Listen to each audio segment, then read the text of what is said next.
po, Vice Mayor LA, Vice Mayor Paul, at sa inyo pong lahat, mga kagalang-galang na Vice Mayors, Councilors, Legislative Staff, at mga pinuno sa lalawigan ng Quezon. Maraming salamat po sa pag-imbita nyo sa amin dito sa inyong bulwagan, sa pagtitipon. Tungkol po dun sa contestant na nabanggit po ni Vice Mayor LA, alam niyo po ang istorya nung aming siya kinausap. Nakaboto po pala siya noong 2023. Registered voter po pala siya. Inamin niya po na talagang siguro na starstruck lang siya, na konting mental block ang tinatawag.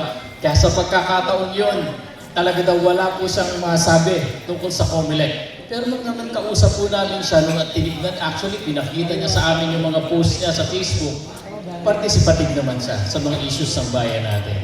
Kaya lang, sabi nga po namin, titignan namin itong hamon sa COMELEC para mas paigihin pa yung aming effort sa voter education. And perhaps sa tulong po ninyong lahat, sa pamumuno ninyo, mas mapaigtig pa po natin ito sa mga darating na panahon. So simulan na po natin. Konting updates lang po bago tayo magsimula doon sa aking main topic. Meron na lamang pong 63 days to go. May 12, 2025 elections na po. At ang tinatawag nga po namin, itong taon na to ay isang super election year. Dahil bukod po doon sa May 12, 2025 elections, gagawin din po natin ang kauna-unahang BARM parliamentary elections. Yes, ayon sa Republic Act 12-123, nailipat na po, instead na kasabay sana, inilipat na po sa October 13 yung BARM parliamentary elections. Nonetheless, itong taon pa rin na to.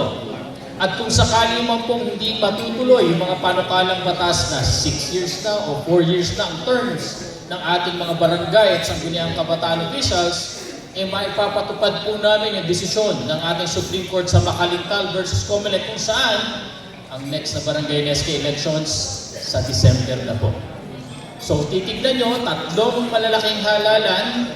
In fact, ang pagkakaiba lang po ng national and local elections at yung barangay NSK elections, practically machines lang, automation lang. Mas marami nga po kami presinto pag barangay NSK elections. Bakit? Pagka po automated elections tayo, ang makina po kasi kaya niya hanggang 1,000 voters. Hanggat maaari, hinadala namin sa bawat clustered precincts, 600, 800 voters. Pero dahil ang barangay NSK elections, manual elections, nililimitahan po namin sa 200 to a maximum of 300 to 400 siguro, o nakaunti lang talaga yung ating pwesto din sa lugar. At dahil doon, mas marami po ang ating mga clustered precincts. Ngayon po, ang ating makina, inupahan lang po ito Hindi po kami bumili. Mamaya po papaliwanag ko kung bakit mas malaki po kasi ang natitipid namin kapag umuupa lang kami. Next slide please.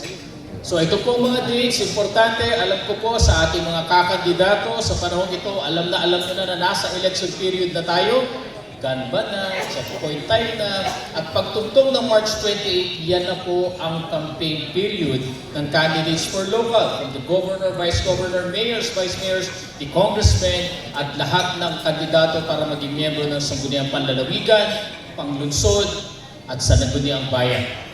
So yung March 28, by the way, yan din po ang simula ng ating tinatawag na ban on the disbursement of public funds, yung ban sa public works, at yung pong ban sa social services. Diyan din po nagsisimula sa March 28. So ang dami pong dynamics ng petsa na yan. Yan yung 45 days before the election. Isa pa po, ang mga kandidatong lokal, ituturing lang po kayong kandidato sa unang araw ng campaign period ninyo, which is again, March 28. Dahil yan ang sinasabi ng Section 15 ng Republic Act 9369, yan din ang sabi ng Supreme Court sa Piñera versus COMELEC. Kaya nga po ito pinapaliwanag namin sa lahat ng tatanong kung may makikita man po ng mga posters, tarpaulins at iba pa, hindi pa po may tuturing na pangangampanya. Dahil technically, ang kailangan po para maging isang aktibidad ay maging kampanya. Number one element, kandidato.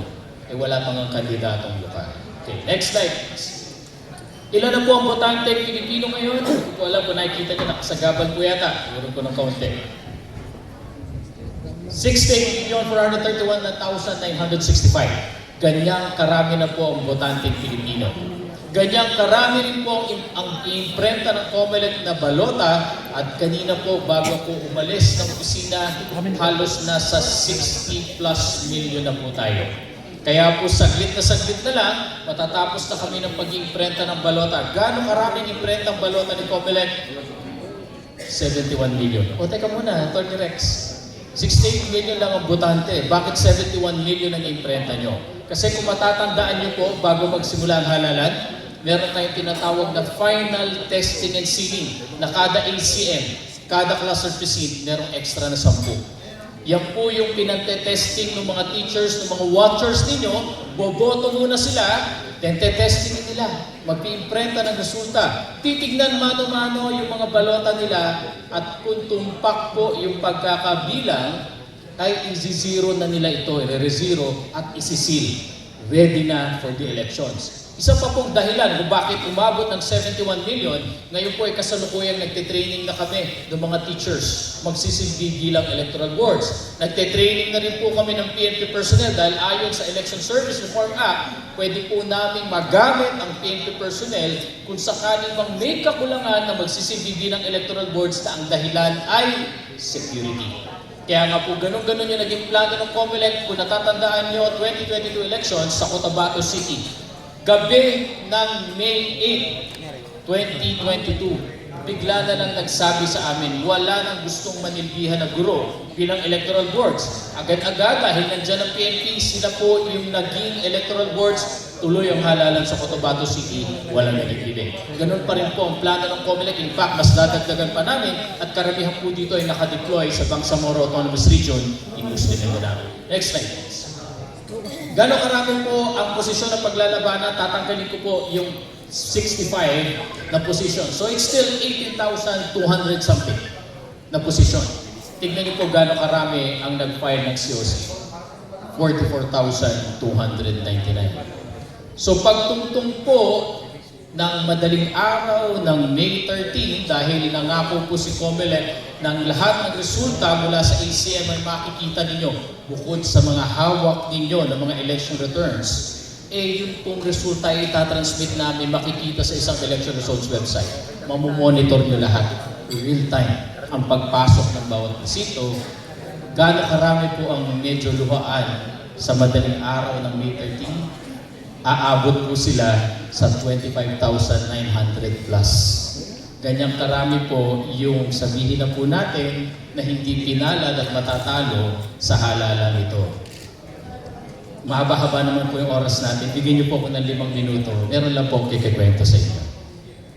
Alam niyo po itong kwento na to, as early as June last year, kinikwento na namin ni Chairman Garcia sa tuwing may pupuntahan kami, na may dala akong makina at napag-uusapan ng kandidatura. Meron daw isang bayan, halimbawa sa, huwag na sa Quezon, halimbawa sa Cavite, Sir Paul, sa Cavite. Naglalaban sa bayan na yung mahigpit ang labanan, itago natin sa pangalan si Candidate A as Juan, si Juan. Ang kalaban niya, si Candidate B, si Pedro. May nakadinig na yata, may sumagot si Pedro. Sir, huwag mong bubuking yung punchline ko Ngayon, dahil mahigpit ang labanan, merong isang individual na itago natin sa pangalan ng si Idol. Si Idol. Yan. Ganito yan. So, dumating ngayon yung araw ng kasagsagan ng kampanya. Mabigat talagang laban. Dikit na dikit. Lapit ngayon si Idol kay Juan. Boss Juan, kahit anong gawin mo sa halalan mo, kahit gaano maraming perang ibuhos mo, sinasabi ko sa iyo, hindi ka mananalo kay Pedro. Alam mo ba, may tao ako doon? Alam mo kung anong pinagmamalaki niya? Kayang-kaya niya daw panalo sarili niya. At hindi ka daw ubra, kahit pa incumbent mayor ka. So, teka. Anong gagawin natin? Relax ka lang, Boss Juan. Ako ang pag-asa mo, si Idol. Teka, anong gagawin natin? Madali lang yan. Bigyan mo ko ng 10 milyon. Sandali. Idol, 10 milyon yan. Ba't naman ako maniniwala? Relax, Boss Juan. Eto, papangako ko sa'yo. Ipapanalo kita sa eleksyon ito dahil pag hindi kita napanalo, money back guarantee. Hindi ko kukunin na 10 milyon. Ayos. No risk. Sige, sabi pa niya Idol, deposit natin gusto mo sa bangko. Hindi ko hawakan talaga, hawakan yung passbook. Ang sa akin lang, Gentleman's agreement. Papanalo kita, kunin ko 10 milyon, talo ka, di ko kukunin 10 milyon. Okay, good. Kinabukasan, punta siya ngayon kay Pedro. Boss Pedro, sinasabi ko sa iyo, kahit anong gawin ng kampo mo dito, hindi ka mananalo doon kay Juan. Alam mo bang may tao ko doon sa kampo niya? At sinasabi niya sa akin, kakilala niya si Guido. Huwag ka maniwala doon. Ako, kakilala ni Chairman Garcia. Ito, may picture kami. Oh. Yeah. Alam mo yung spokesperson nila? May number ako, gusto mo tawagin natin mamaya. Yung IT nila, IT, kilala ko yun. Ka-dinner ko lang isang araw yun eh. Kahit ako ang pag-asa mo dito, kahit anong gawin ni Juan, hindi mananalo sa atin. Sige, anong gagawin natin? Bigyan mo ko 10 milyon. Teka lang. 10 billion yan eh. Ganito, relax ka lang, Boss Pedro. Pangako ko sa'yo, ipapanalo kita sa halalang ito, kukunin ko 10 milyon. Pero pag hindi kita napanalo, hindi ko kukunin ng 10 milyon. Eh sabi ni Pedro, ayos, walang risk. Sige, call. Eto na ngayon, dumating ng May 12, tapos ng halalan, si Idol nandito sa isang, sabihin na natin, nandito sa Century Park. Dahil malakas ang internet dito, nakamonitor lang siya sa kanyang laptop. Dahil kabisado niya, he did his research, kabisado niya yung mga presinto doon sa bayan na yun, sa Cavite. Tinitignan niya ngayon, umaandar na. Dahil pangako ng Comelec eh. Lahat ng resulta itatransmit, makikita ninyo online. Ito na ngayon, madaling araw na ng 13. Panalo si Juan. Umagang-umaga, takbo siya. Ano, Boss Juan, sinasabi ko sa'yo, hindi umubras Pedro, ano may kalaban mo, gumasos yata ng 500 million, walang sinabi. O nga, Idol, ang galing mo. Galing mo talaga. O, di ba? O, sige, dahil dyan, Idol, eto na ang 10 milyon. Ayos, shake hands. Kaya lang, Boss Juan, may problema eh. Dami kong ginastos. Ang takaw ng mga taga-Comelec doon, no IT, daming hiningi sa akin, binilang ko pa ng server. Sabi niya, dagdagan mo naman ito. Sige. Ito pa, 2 milyon. Okay. Pero may problema tayo, Boss Juan.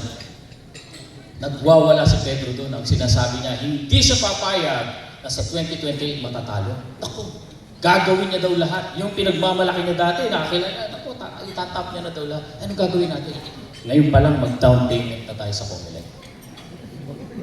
Kilala ko na yung Bids and Awards Committee nila. Alam ko na kung anong mangyayari dyan. Ito sinasabi ko sa'yo.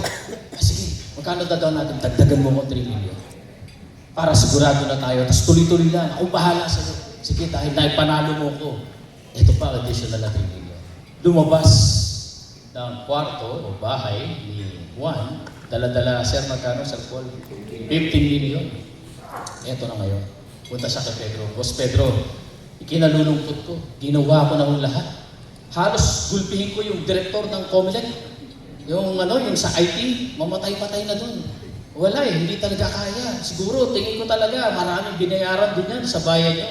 Kaya kahit ano gawin natin. Pero dahil nga ako'y nangako sa'yo, hindi ko kukunin ng 10 milyon. Idol, salamat. May honor among teams. Ganyan naman, hindi kinuha 10 milyon. Pero Bes Pedro, ganito eh. Malaki na gastos ko. Kahit na gano'n nangyari, tatakaw ng mga taga-Comelec. Binigyan ko rin eh. Sige, pero dahil matino ka kausap, bigyan kita ng 2 milyon. Salamat. Para rin puhunan na natin ito sa kanila. Pero dapat Boss Pedro, ready na tayo for 2028. Ayaw naman, huwag tayo papayag na maulit ito. Uunahan na natin si Juan. Oo, kilala ko na yung Bids and Awards Committee nila. Alam ko na kung anong tech specs na gagamitin sa 2028. Ano gagawin natin? Mag-down payment na tayo sa Comelec. Magkano na down payment natin? Bigyan mo ko 3 million. Sige. Lumabas ng kwarto, may dalang Sir Paul, magkano? Another 5 million. Sa araw na yon, laway ang puhunan ni Idol. Magkano po ang kinita niya? 20 million pesos. Alam niyo po, nakakalungkot. Dati kwento lang namin ito. Kwento lang ni Atty. Macalital, kwento ni Chairman Garcia, kwento ko. Last month, hindi ko po alam kung nabalitaan ninyo, meron pong napa-entrap yung aking grupo sa Task Force KKK na mga nagpapanggap na may kakilala sa Comelec at yung ibang kasamahan ay nagpapanggap bilang Comelec nagsusuot ng jacket ng COMELEC, kinakausap ang magkandidato, babanggitin server, configuration, ACM, transmission, CCS. Ikaw ngayon, na hindi naman masyadong IT expert, maniniwala ka. At yung kwento ko na magkabila ang kinakausap, yun po ang eksaktong modus ng grupo. Kinasamantala nila at nagkakapitalize sila dahil meron naman talagang mananalo, merong matatalo. Pero dahil gustong-gustong manalo ng ating mga kandidato, lahat kakagatin. Pakiusap po namin sa inyo, huwag po kayong maniwala doon. Mamaya po, alam ko po, nadaanan na kayo sa mga bayan ninyo ng aming makina, tama? Pero ngayon po, may pagkakataon po tayo muli, isubugin nyo. Tatry ko pong mas ipaliwanag pa kung medyo dadagdagan ko pa ng konti ipaliwanag ng aming election officer kung bakit imposible yung parte na yan. Okay, next slide, please. So muli po, gagamit tayo ng 93,000 machines. Bakit sabi nyo kanina, umupa ang COMELEC ng 110,620? Dahil ang pangako po ng COMELEC, ayaw na namin madelay ang halalan. 93,000 ang gagamitin natin, bawat cluster PC. Magka-aberya, magka-problema, ayaw na po namin na nakikita sa TV ng tagal-tagal, naghihintay. So marami pong sobra talagang inupahan ng COMELEC ngayon para kung magkaroon ng problema, kesa magtagal yung mga kababayan natin, palit na kagad ang makina.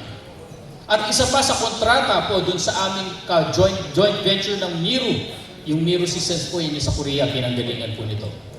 Magtatayo sila ng 110 technical and repair hubs. Dati po kasi isa lang ang technical repair hub ng COMELEC.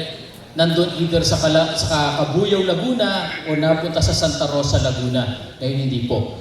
Bawat lalawigan at yung mga malalaking island municipalities, lalagyan na po namin ng repair hub. Anong purpose nun?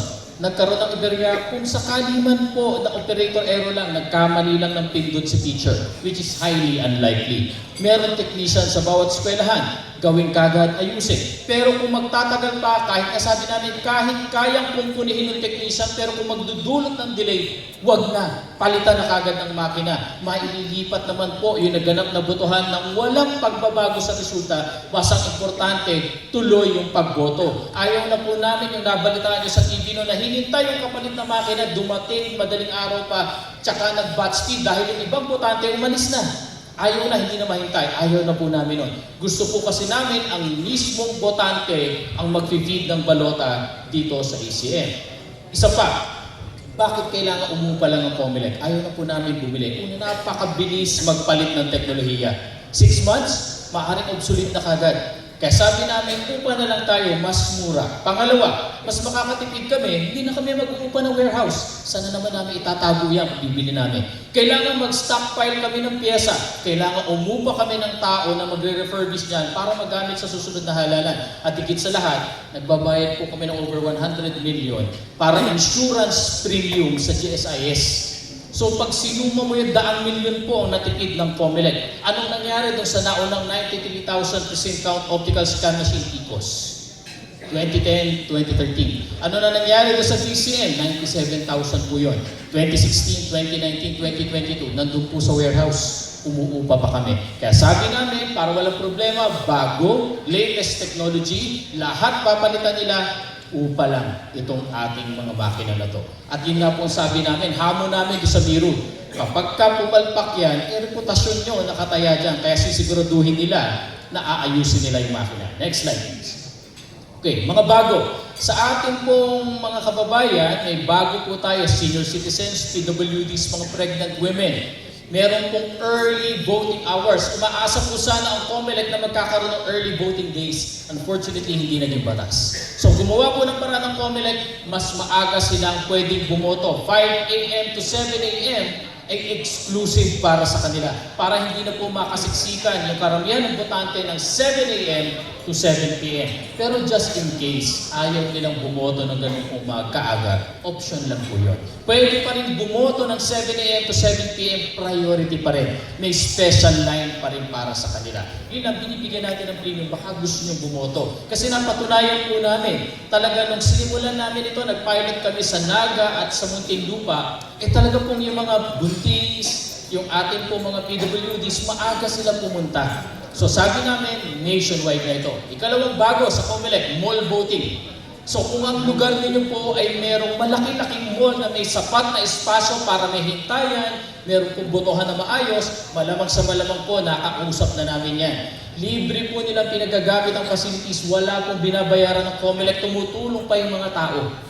Nag-aakyat, nagbibigay ng wheelchair para maganda yung po yung hintayan, maganda yung kanilang sistema ng pagboto. Isa pang gusto namin, maayos. Wala nang nangangampanya sa loob. Walang vote buying dahil ang dami pong CCTV, ang daming gwardiya.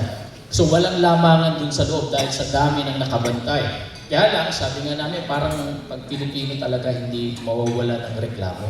Meron pa rin pong reklamo. Sir Paul, alam mo kung ano sabi? Masyado daw malamig, sir. Kaya po hiling namin sa mall owners ngayon, medyo taasan po natin ng konti yung temperatura. Diba? Tapos po, isa pang bago, bagamat alam ko wala sigurong overseas voter dito, ay yung po internet voting. Kahapon po, nung Sabado ay na-certify na yung programa, kaya po kasunod na, masi-certify na lahat ng sistema, kasama yung ACM, CCS, yung transmission. Pinakahuling party na po kasi, yun na lang hinihintay namin. Medyo naging masalimuot po kasi yung paghahanda dahil kailangan namin itaas yung level ng security, bantay laban sa hacking. Ganun po kataas yung ang ating level ng security dyan para masigurong hindi magagamit yung mga malicious wares o mga attacks para po isabotahe yung ating overseas voting. Lastly, yung pong ating ang policy po ng COMELEC kasi kapag yung aming cluster precinct, alam namin may senior citizen dyan. Alam namin may PWD dyan. Hanggat maaari sa ground floor po nilalagay. Para po hindi na maulit yung nakita natin umaakyat yung mga nakatatanda at yung persons with disabilities sa second floor, third floor. Kaya lang unfortunately po, hindi talaga lahat ng paaralan kayang i-accommodate sa ground floor lahat. Meron po talaga kakaunti. So ano ginagawa ng COMELEC? In case na malagay yung may senior citizen sa third or second floor, sabihin po natin, huwag na kayong umakyat doon. Doon na po kayo sa baba. Meron itatalaga kaming accessible polling place o priority polling place. Sa ganon, kukunin na lang po ang balota nyo. Bantay sarado po ng mga watchers, ng mga teachers. Ino-note sa minutes, doon na kayo boboto sa baba, iaakyat muli ang balota ninyo sa inyong presinto. Bakit hindi na lang kasi doon establish sa presinto? Bakit hindi na lang maglagay ng makina doon? Kasi po magkakaiba sila ng presinto. Dapat ang boto nila, yung balota po nila, ang pangako ng COMELEC at yun ang nakalagay sa specifications, dapat babasahin lang po kasi ng ACM na nandun sa kanila. So kung yung balota niyo po manggagaling sa precinct A, kung maglalagay kami ng bagong balota dito, hindi po babasahin yun. Doon lang po talaga babasahin. Kaya nga po kailangan ibalik ang balota doon at ma-feed po ng ating teachers dun sa makina. So yan po yung sistema natin. Next slide please. Okay, medyo tatalunan po ng konti dahil lilipat po ako ng slides. Pupunta po tayo sa rules and regulations ng campaign. Okay, first slide. Sayang sana hindi ko makikita. Anyway, nakakaharang po ba? Gusto niyo po itabi ko muna ng konti. Tulong lang po itabi muna natin ng konti. Mamaya pa naman yung ACM. Primarily po ang gumagabay sa implementasyon ng Fair Elections Act. Yun po yung practically ang batas na nagsasabi at nagdidikta ng lahat ng regulasyon sa pangangampanya ay COMELEC Resolution 11086. Nakasaad po dyan ang pangangampanya anumang activity ninyo na design para makakuha ng boto para sa isang particular na kandidato o wag bumoto para sa isang particular na kandidato. Lahat po yan ay pangangampanya. Then again, kailangan ko ibalik yung napag-usapan natin kanina. Again, the first element of campaigning, kailangan may kandidato. So yun nga po pinapaliwanag natin sa media. Sa ngayon po, bagamat nag-file ng COC, kahit po nagpapakilala na sila lahat ng nakikita nyo, technically, legally, hindi pa yung pangangampanya. Dahil magiging pangangampanya lang yan starting March 28. Next slide, please.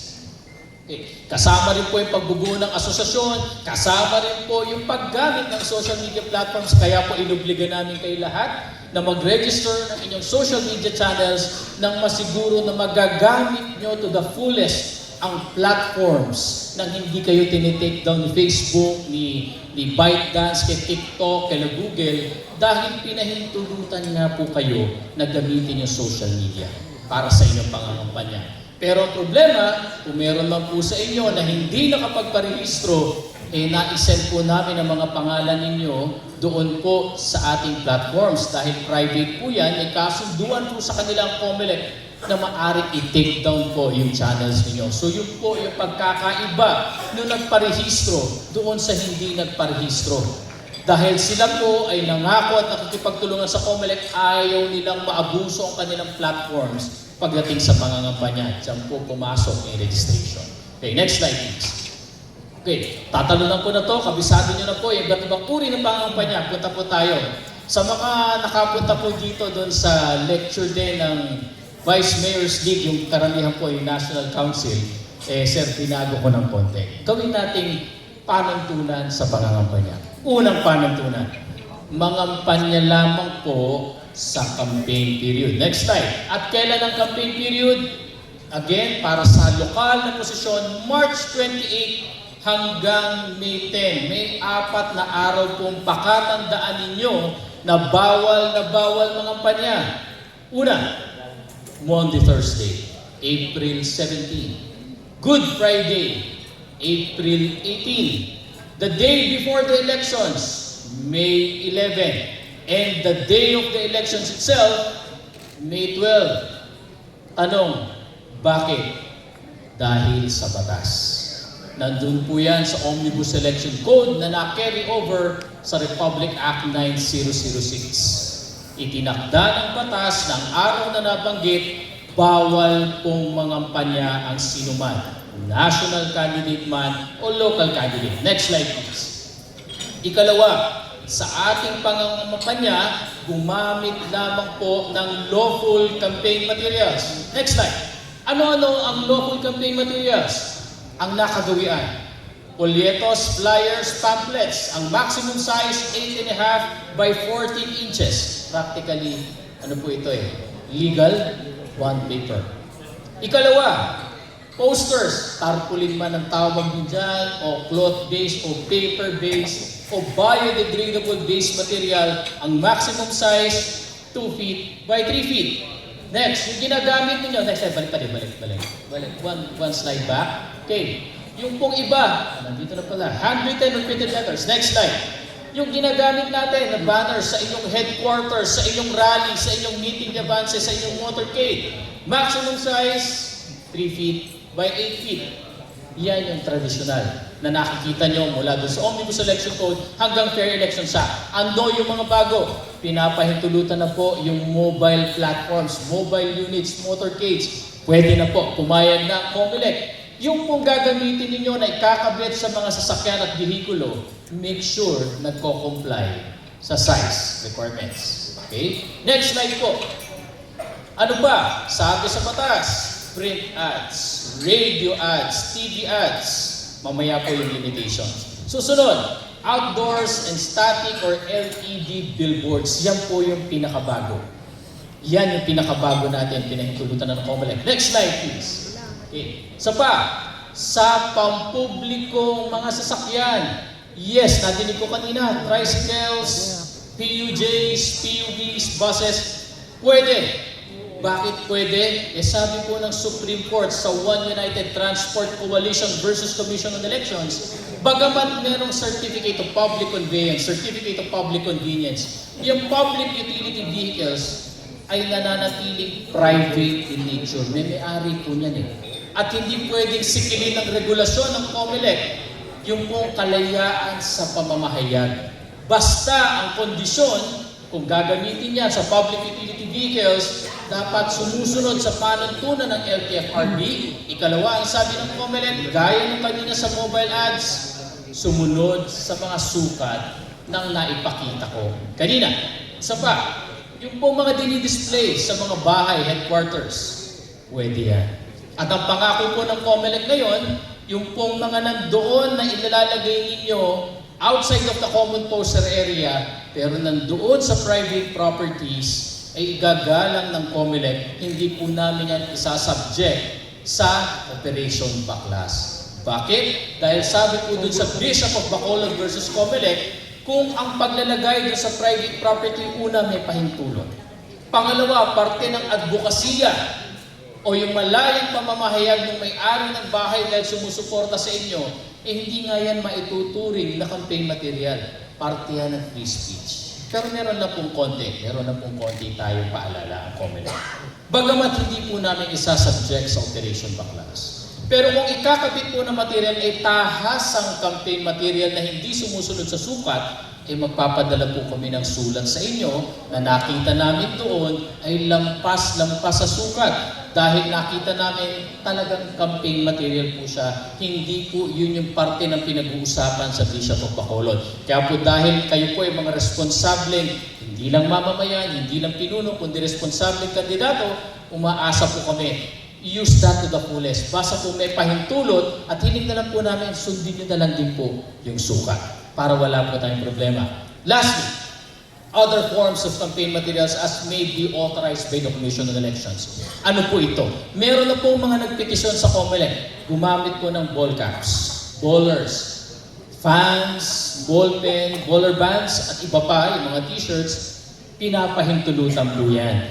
Basta nagpaalam po kayo sa COMELEC. Bakit kailangan magpaalam sa COMELEC bago tahasang mamigay sa mga botante? Dahil ayon po sa Section 85C ng Omnibus Election Code, ituturing na election offense ang pamimigay ng mga bagay na nabanggit ko kapag ito ay hindi pinahintulutan ng COMELEC. Anong reason? Maaari pong maging consideration ito sa pag-commit ng vote buying. Punta tayo dun sa isang seksyon ng Omnibus Election Code. Section 261A ng Omnibus Election Code. Ano sinasabi doon? Ang pamimigay ng anumang bagay na may halaga. Ganyang kabigat po yan. Anything of value. Eh yung pong t-shirt, yung caps, yung ball pens, yung baller bands, pamaypay at iba pa, ay isang bagay na may value na pinamigay sa panahon ng kampanyahan na ang intensyon ay makakuha ng boto para sa isang kandidato o wag iboto ang isang partikular na kandidato. Ngayon po nakita nyo yung value, pwede naman pong payagan ni COMELEC. Ang kondisyon lang, susulat po kayo sa COMELEC via sa isang petition o letter request, address to the COMELEC secretary at i-require po kayo na mag-iwan ng sample. Dahil titignan po ng COMELEC kung hindi ba yan maituturing na vote buying kapag pinamigay. So ganun lang po kasimple. Napakarami na pong kandidato for senators and party list ang nag-file. Kaya po kung kayo ay nanais na mamigay niyan sa botante, ilinawin ko ha, sa botante, hinihiling ko po magpaalam na lang po sa COMELEC, mag-iwan ng sample para po laban ninyo kampanyahan na lang, wala po kayong iniintinding kaso. Otherwise po kasi baka may magsampa ng kaso, can you imagine, dapat ang focus mo na sa campaign. Kung maharap ka ngayon, sumasagot ka sa COMELEC Law Department dahil ikaw ay nakasuhan. Konting paglilinaw, paano ang campaign staff? Kasamang mga ngampanya, magsusuot ng t-shirt, magsusuot ng caps. Kasama ba yun sa pinagbabawal? Hindi po. Kasi tuturing po ito na parte ng inyong uniforme. Parte ng pangangampanya, pero may kondisyon. Laging may kondisyon. Pasensya na kayo. Sa batas po natin, laging may ganun eh. Ano ang kondisyon? Dapat makita po namin yung ginastos nyo dyan sa mga uniforms, t-shirts, caps, and all sa campaign staff doon sa inyong statement of contributions and expenditure. Yun po yung pag-justify. Ang sinasabi po dito sa dulo, yung tahasang pamimigay sa lahat ng botante hindi campaign staff. Okay, next slide please. Comply with the requirements. Alam niyo po, isa-summarize ko ang campaign materials. Meron pong 4 na regulasyon niya. Una, sukat. Tingin ko po sa akin yun na madidinig ito eh. Una, sukat. Pangalawa, uri. Yun, yung type. Diba? Pangatlo, yung duration, yung tagal. At makikita niyo mamaya sa regulasyon. At yung kaapat, yung manner ng paggamit at saan nilalagay. Yan po yung 4 na regulasyon. Tingnan nyo. Next slide, please. Okay. Television advertisement. Duration. Pwede po kayong mag-advertise dahil local candidates, meron po kayong 60 minutes TV ad per station po yan. So kung meron kayong iba't ibang istasyon din sa inyong pong lalawigan, 60 minutes po kada isa doon. Okay? Pagdating naman sa radio, ano rin yung duration limitation? Meron po kayong 90 minutes. Teka, lipat natin. Baka nandun sa kabilang slide yung local. Next slide please. Yan. Sa local candidates. 90 minutes po yan. So, meron limitation. Again, per station po ito. Nawala na po yung dati na ina-aggregate. Hindi naman po makatarungan dahil isipin nyo, lahat na lang ng istasyon, halos wala pong 1 minuto yon kung mangyayari sa inyo, ano mangyayari sa ad. So ito po ay per station at for the duration of the campaign period. Again, March 28 to May 10. Next slide please. Pagdating sa dyaryo, pwede. Pag local candidates po, anuman, broadsheets, ito po yung malalaking pahayagan, hanggang 1/4. Tabloids, yung medyo maliliit, hanggang 1/2. Ito, duration again. Una, size. Pangalawa, duration. Gano'ng kadalas? Hanggang 3 times a week lamang po. Otherwise, bakit pinipigilan ng COMELEC? Kung hindi po namin pipigilan yan, ayon sa batas, yung mga mayayamang mga kandidato, uukupahan, bibili na nila lahat yan. Di wala na kayong chance mag-advertise sa TV, sa radio, sa newsprint. Kaya po merong duration limitation lagi. Next slide please. Sa billboards. At dahil pinayagan, ito po yung bago. Ito yung bago. Meron ba sa sukat? Wala. Hindi na po niregulate ng COMELEC ang sukat.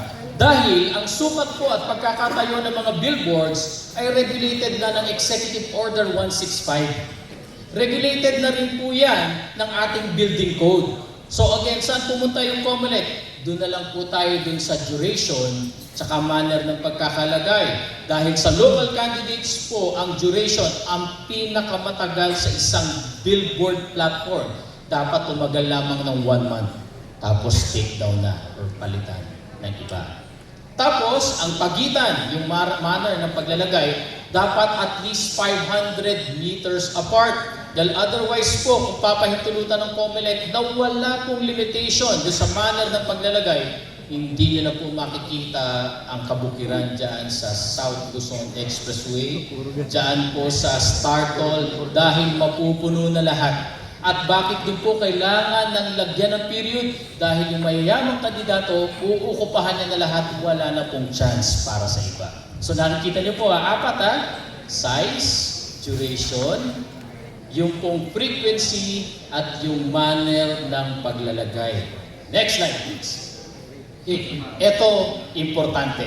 Napaka-importante po ito. Alam niyo, nung ako po unang pumasok sa COMELEC, nung tinitignan ko yung Omnibus Election Code, Fair Elections Act, sabi ko, ba't dito sa isa, lawful campaign material? Bakit pagdating sa kabila, pareho lang naman ang sinasabi, posters, flyers, leaflets, banners, pagdating doon sa kabila, nagiging unlawful campaign material. Ito pala yun. Dahil pag hindi nyo po nilagyan ng 3 kataga, mandatory po ito ha, mandatory. Una, paid for, kasama yung buong pangalan ng kandidato at ng address niya. Ang kasunod na kataga, paid by, kung sino man po ang nag-sponsor, nagbayad, nagbigay, kailangan nandun din ang buong pangalan niya at yung kanyang address. And lastly, dapat nakalagay din po ito. This material, wala pa yata dito, pero sa susunod nandun yan. Next slide please. This material should be disposed of or recycled properly. Mukhang doon sa susunod na slides ko. Pero huwag niyo po kakalimutan yung 3. Paid for, name, address. Paid by, name, address. Third, this material should be disposed of, recycled or disposed of properly. Saan ilalagay? Sa lahat ng uri ng inyong campaign material. From the flyers, leaflets, posters, tarpaulins, banners, yung pong billboards, lagyan nyo rin po, pakilagyan. Dahil yan po yung hahanapin ng aming election officer kung kailan maituturing na ito ba nakakabit kay candidate A ay lawful campaign material o hindi. Isa po yan sa titignan nila. Next slide please. Balik po. Ito po, bilang pagtugon at pagsuporta ng COMELEC sa ating rules and regulations and laws on gender sensitivity, bawal po gumamit ng mga insensitive remarks doon sa inyong campaign materials. Be it sa TV, sa radio, digital, social media, printed materials, bawal po yan. At yung pong sign language, hanggat maaari po, ay dapat lagyan niyo yan. Bakit? Botante rin po sila. At nakakatuwa po na simpleng campaign material ay nagiging inclusive kayo doon sa ating persons with disabilities. Alam niyo po, mamahalin nila kayo. Kaya isama niyo po yung ating ASL, American Sign Language. Next slide please. Ayan, tignan nyo. Bakit naging prohibited?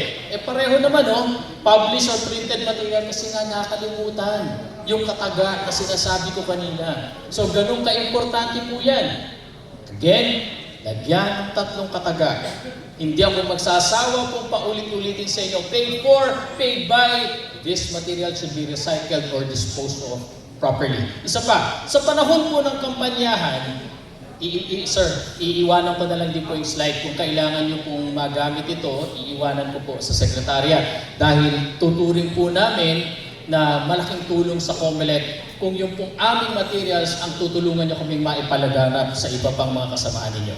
Okay? Yung pong isang ad ng ating mga artista, biopic at all, bawal po yan. Hindi po kasi pwedeng makalamang. Tignan nyo yung apat na sinasabi ko, ang habol lang po niyan, fair play, equality, fairness. Next slide, please. Isa pa. Okay, yung pong mga free. Discounts, pwede. Pag free, kailangan ibigay ng free sa lahat. So ano pa yung sinasabi natin? Ito. Dito. So kung ito man tanong ko, madali naman po ito. Dito madalas po nagiging subject ng Operation Baklas. Ang paglalagay ng campaign material outside of the common poster area. Yung pong aming mga election officers, may direktiba na po sila. Nakapost na po sa aming website at sa Facebook page kung saan-saan yung common poster area sa lugar ninyo. Kung hindi po kayo nakatitiyak, huwag mahiyang magtanong.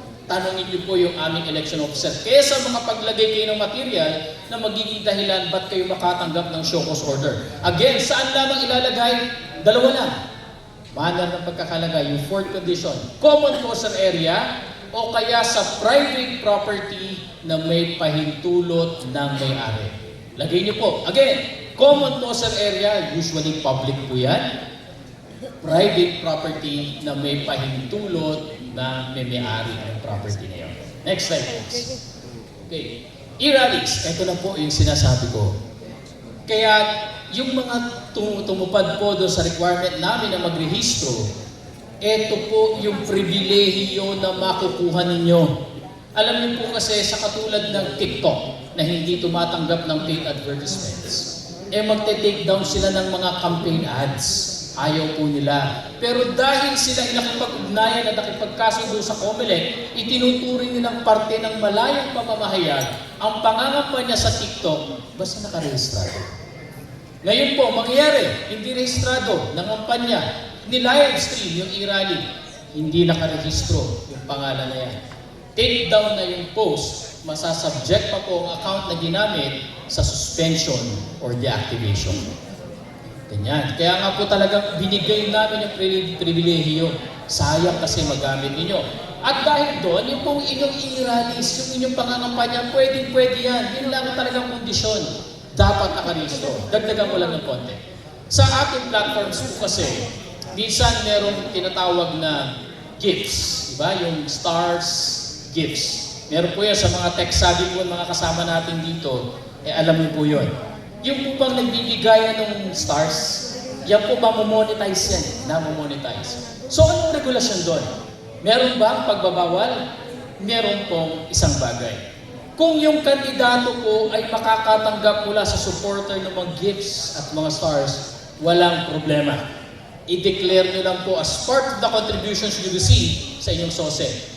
Pero pwede ba ang kandidato mamigay ng mga gifts and stars? Hindi po. Maituturing natin again, anything of value, maaring maging vote buying.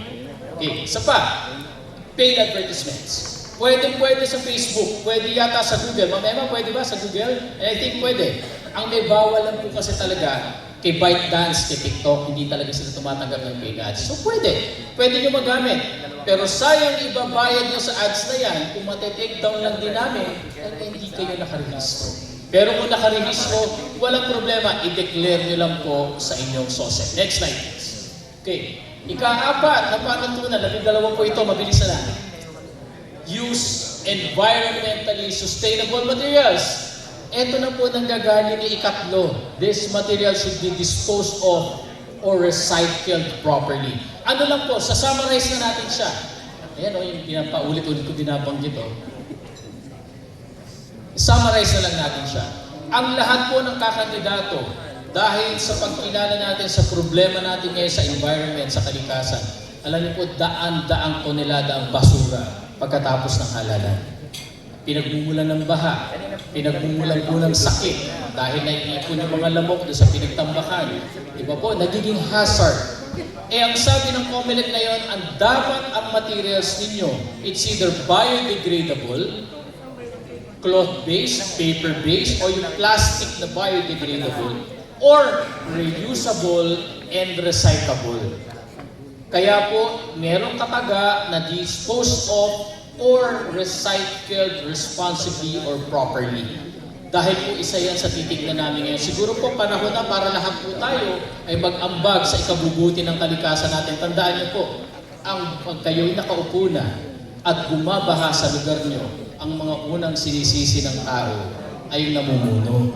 At kung maaalala po nila na nagtakda na nga ang COMELEC na dapat biodegradable material at nakita na hindi nagde-degrade yung materials ninyo nandun nakabara sa kanal, kasama po kayong masisisi at masisingil. Yan. So, pakiusap, alam ko po medyo mahal, alam ko po medyo may pagkakaiba ng presyo, pero tingin ko naman po malaking ambag sa kalikasan. At again, i-recycle po natin yung recyclable materials. Next slide please. Sige, tapusin na natin yan. Next slide, next slide, next slide. Okay. Ito nga po yung sinasabi ko, biodegradable, reusable, sustainable materials. Next slide please. Next slide. Okay, next slide, next slide. Okay. Kalima, respect intellectual property rights. Ang COMELEC po at ang Intellectual Property Office of the Philippines ay nagkasundo at naglagdaan po kami ng MOA dahil po tutulungan namin sila. Next slide.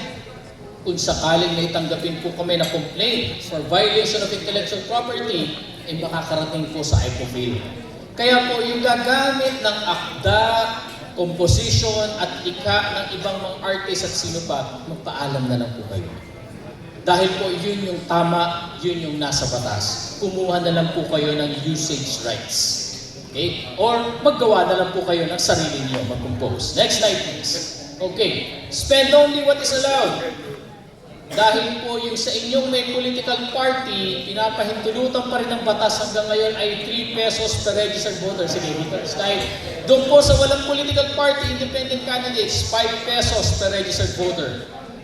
Gustuhin man namin maitaas po yan, kami sumusuporta doon sa technical working groups para maiangat na 1985 law, hindi na makatotohanan.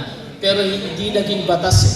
Hindi po naging batas. Gusto sana namin maitaas na eh. Kami po sa COMELEC ang kauna-unahang nagtutulak na sana maitaas na yan. Kaya lang hindi po naging batas. Kaya paumanhin po sa inyong lahat, nananatiling ang batas, 3 pesos pag may political party, 5 pesos pag independent candidates. Bakit 3 pesos yung may political party? Kasi ang inyong political party ay meron pa rin pahintulot sa batas sa gumastos ng additional 5 pesos. Paano po ginagawa ito? Yung total number of registered voters times 3 pesos. Ganun kasimple lang po. Kaya po instrumental ang inyong mga accountants at treasurers dahil kailangan mabantayan ang inyong gastos. Tandaan niyo po, yung nangyari doon sa kapitbahay niyo na lalawigan sa Laguna. Meron po kaming napababa at na-disqualify na governor dyan. Bakit? Nung dineklara po niya yung kanyang sose, nakita namin, hindi lumampas. Good. Hindi lumampas eh. 3 pesos times the total number of registered voters. Kaya lang, ang lahat po kasi ng media organizations ay obligadong magsumiti ng kopya ng kanilang kontrata, resibo at log sa COMELEC. Nakita namin, nung sinuma lahat ng gastos niya, ay higit sa lampas-lampas dun sa naideklara niya. At yun po ay kontrata at resibo galing sa kontrata niyang media entities. Ano ang nangyari? Disqualified. Pinababa sa pwesto. Next slide, please. Okay. Isa pa. Post lawful campaign materials only in common poster areas and private properties with the consent of owner na pag-usapan na natin. Talunan na po natin yan. Dahil lang higit lang na, sige, isa pa sa susunod yan. Ang ayaw po ng COMELEC, yung po maglalagay sa poste, sa puno, kawad ng kuryente, bakod ng ating pag-aari ng pamahalaan, eskwelahan, at iba pa. public places, doon lamang po tayo sa common coastal area.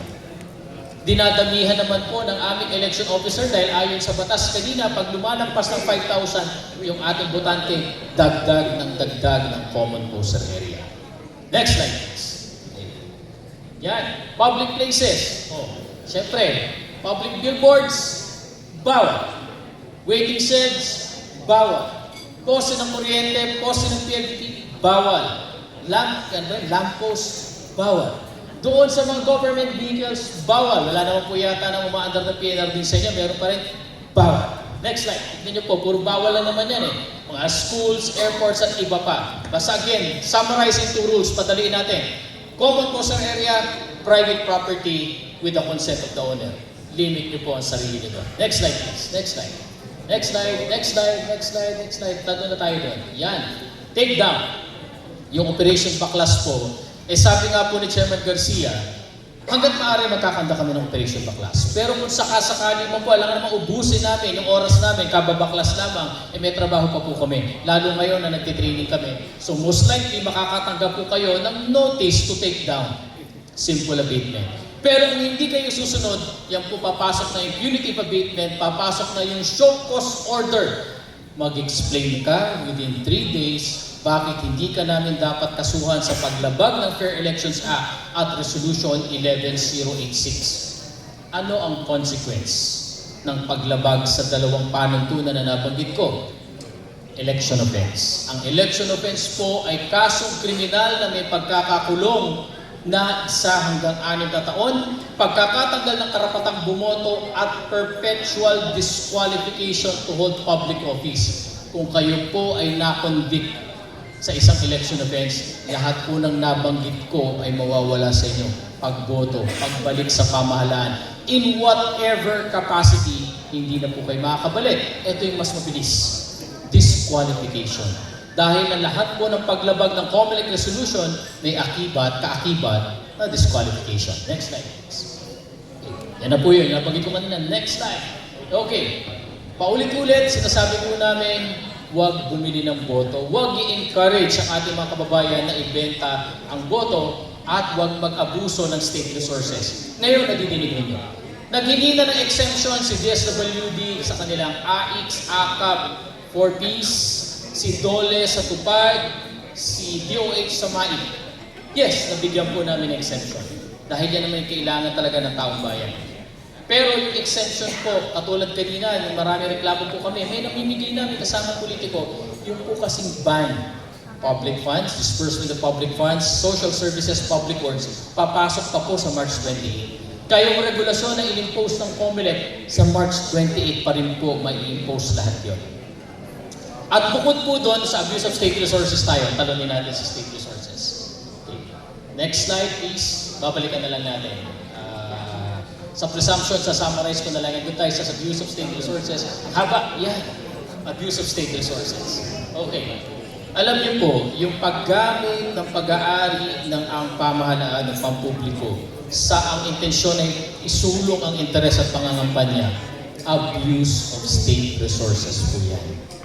Kaya po ngayon, bukod po doon sa election offense na vote buying, ay magsasampa rin ng COMELEC ng kaso ng election offense for abuse of state resources. Ano-anong uri ng abuse of state resources?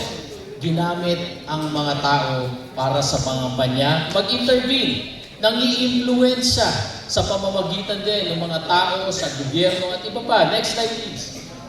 Yan, public funds nang hindi ipinagpaalam sa COMELEC. Yung pong pag-release ng public funds starting March 28, pagpapatuloy ng public works, pamimigay ng social services nang walang paunang exception na nakuha kay COMELEC. Kung tatanungin niyo po ako, marami na bang nakasuhan at natanggal? Opo, marami na. May mga state colleges and universities pa nga po na nakalimutan nila na merong ban on the disbursement of public funds. Napakasimple lang po, i-summarize na lang uli natin. Nagdadalawang isip kayo kung yung programang itutuloy, may lalabas na pera, dapat bang ihingi? Una, itanong nyo. Pangalawa, i-apply nyo na lang nang wala po kayong problema.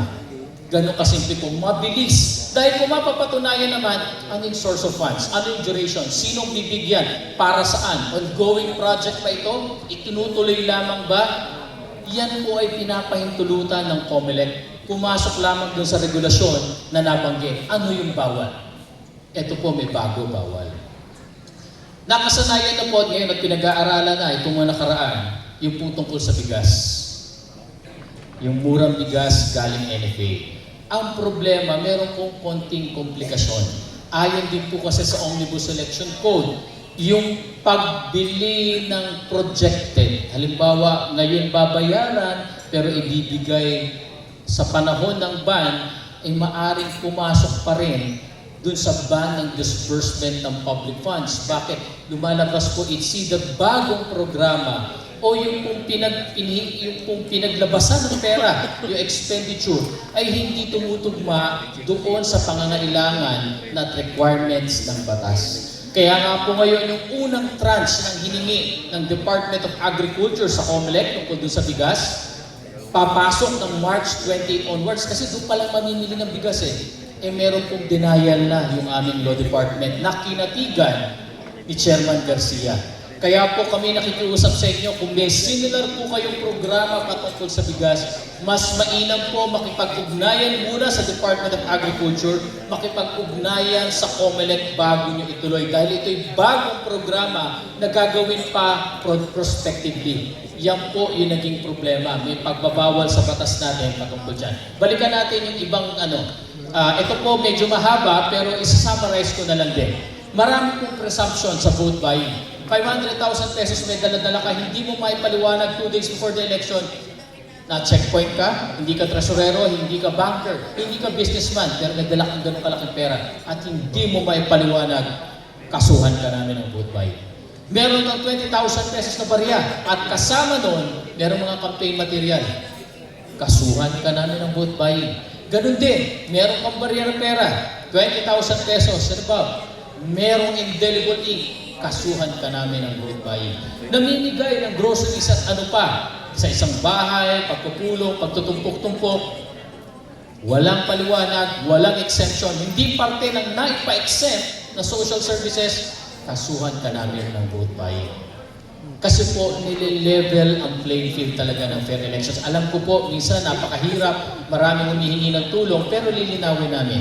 May pamamaraang legal po kasi paano tumulong. Sige, tatalunan ko na to. Ito, diretso na kwento. AIX, AKAP, 4Ps. Tupad. Yes, pinahintulutan ng COMELEC. May 5 kondisyon. Unang kondisyon, ayon sa batas, hindi dapat naka-impluensya sa halalan. Ikalawang kondisyon, dapat ito ay hindi magsulong ng interes ng sino mang kandidato. Yung ikatlo, dapat tumupad sa reporting requirements. Sinabanggit ko kanina, saan magagaling ang pera, magkano, kailan, sinong pamimigay, ano ang programa. Dinagdagan po ng COMELEC ng 2. Ano yung 2? Yung po una, bawal ang partisipasyon ng sino mang politiko at kandidato in whatever form sa pamimigay. So kahit staff, kahit poster, tarpaulin, sasakyan, wag na po kayong sumama. Lalo na kung mahigpit ang labanan sa inyo na kung makakaasa po kayong mare-report sa COMELEC, makakasuhan pa kayo. Ikalima, meron po kasing guidelines na pinangako at kinumit ang mga ahensyang nabanggit sa ating General Appropriations Act. Yung guidelines na yon dapat ma-publish, maibigay sa COMELEC at sundin po yan. Merong ika-6. Ito po bago mainit-init, last week lang. Bagamat may exemption ang lahat na yan, nabanggit. 4Ps, Ayuda, AIX, AKAP, Tupad, and MAI. Pagdating po ng May 2 hanggang May 12, bawal na bawal sila. Absolutely bawal. Kahit po may exception pa, kahit nabigyan na namin ng certificate na pinapahintulutan, yung araw ng May 2 hanggang May 12, bawal po siya. So yung mga naunang nabigyan namin, yun ang bagong modification ng ating resolution. Okay? Next slide. Punta na tayo sa sunod na panuntunan. Next slide. Nandito na tayo sa... Okay, next slide. Yan. Pagkatapos po ng ating halalan, dapat magtanggal po tayo ng ating mga naipaskill na campaign materials. Gagawin din po naming responsibilidad ng bawat kandidato, i-account and we will hold you to your responsibility kapag ka po nakuha namin na pakalat-kalat pa ang inyong campaign materials, tapos na ang halalan. Please, dyan nga po pumapasok yung dispose of properly and recycling. Next slide, please. Next slide, next slide, next slide. Okay. Follow the rules for social media. Simple lamang din. Sinisimplify ko na lang po Pagdating sa social media, register ka, use it. Pero huwag gagamit ng artificial intelligence nang hindi nyo nilalagyan ng abiso. Walang problema. Pwede po gumamit ng AI. Hindi naman natural na masama yun Basta lagyan ng abiso. This image has been enhanced through artificial intelligence. Pero meron bawal. Bawal ang deepfake. Yun po yung itsura, boses, gumagalaw yung muka at kamay. Pero hindi po yun talaga totoo. Fake na video po yan. So bawal po ang deepfakes, bawal ang cheap fakes, bawal ang soft fakes. Yun po yung iba't ibang uri ng pamimeke ng video. At bawal na bawal po ang lahat ng uri ng disinformation at misinformation. Sample. Yan po sa Cagayan, meron po kaming kaso. Kinasuhan po namin yung isang abogado. Bagamat ayaw ko i-discuss in particular dahil sumusulong na po ang preliminary investigation, simple lamang. Ang una niyang claim, madadaya yung ACM dahil maghapon daw po nakakabit sa internet. Sayang, nag-post siya ng video January 24. January 21, nakapost na po yung aming guidelines sa website kung saan malinaw na sinasabi yung transmission device, ikakabit lang po yun kapag nakapag-print na nung unang siyang na election return. Kung nabasa niya lang po yun, hindi niya sana sinabi yun. Dahil simple. Kinote niya na yung una namin mga resolutions Sana dinagdagan niya na yung pagbabasa niya. Next slide, please. Okay. Ano na tayo? Wala. Yan.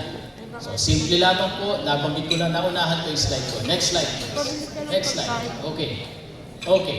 Do not discriminate, do not intimidate or harass. Ito po ay pagsusulong ng COMELEC sa mga batas ng Magna Carta for Women, Magna Carta for Persons with Disabilities, Indigenous Peoples' Rights Act, Philippine AIDS and HIV Act, Safe Spaces Act, at iba pa pong mga batas na nagbabawal ng anumang uri ng discrimination or bullying. Bawal po. Lilinawin namin, negative campaigning, hindi pinabawal. Pero kung gagamitan mo ng pambubuli, pang-discriminate, dahil lang sa sex, dahil sa age, dahil sa religion, dahil sa creed, dahil sa gender orientation, dahil sa kapansanan ng tao, yan po ay bullying at discrimination. Hindi po kami magdadalawang isip magsampa ng kasong election offense. Ikalawa, disqualification. Next slide, please. Okay, yan po yung nabanggit ko. Naunahan ko na naman yung slide ko. Next slide, please. Okay, last sa panuntunan. Win or lose, alam niyo naman po ito, SOSE. Bakit? Pag hindi niyo na-file ang SOSE niyo hanggang kailan? June 11. Kapag ka first time na hindi na-file ng SOSE, strike 1, fine. Pero pagka po 2 beses na kayo na hindi nakapag-file ng SOSE, strike 2. Administrative disqualification. Susunod na mag-file ka ng COC, makikita niyo po, i-disqualify kayo ng COMELEC dahil sa hindi pag-file ng SOSE ng 2 beses. I think tapos na tayo dito. Punta na tayo sa ACM. Okay, tapos na yan. Punta na tayo sa ACM.